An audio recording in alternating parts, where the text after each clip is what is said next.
شام جهالت روشنی گردد پدید. تا شود فصل خزانه مسلمی فصل بهار، کفر گردد سرنگون و دین احمد آشکار.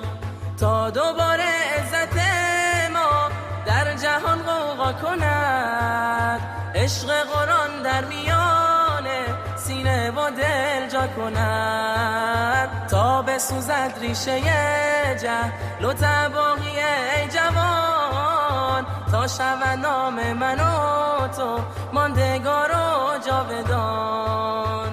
پاک کن گرد و غبار از روی قرآن مجید، تا پس از شام جهالت روشنی گردد پدید. تا شود فصل خزانه مسلمی فصل بهار، کفر گردد سرنگون و دین احمد آشکار.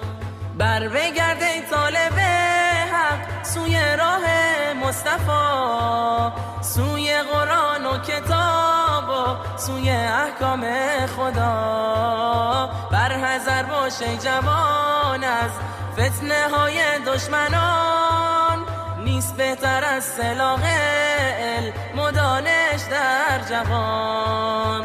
پاک کن گرد و غبار از روی قرآن مجید، تا پس از شام جهالت روشنی گردد پدید. تا شود فصل خزانه مسلمی فصل بهار، کفر گردد سرنگون و دین احمد آشکار. دشمنان ما همیشه در رصدگاه و کمین، تا که بستانند از ما سنت و قرآن و دین.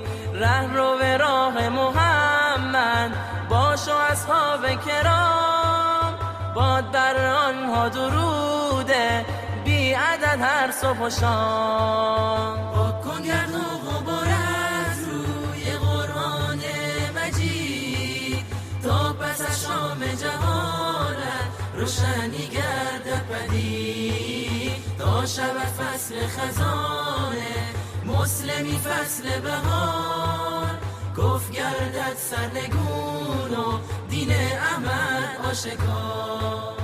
ره رو به راه هدایت، راه بوبکر و عمر، راه عثمان و علی و راه نجات از سقر. ره رو به راه زیایی شیر مرد راه دین، اسوه اخلاص و همت اسوه علم و یقین. پاک کن گرد و غبار از روی قرآن مجید، تا پس از شام جهالت روشنی گردد پدید.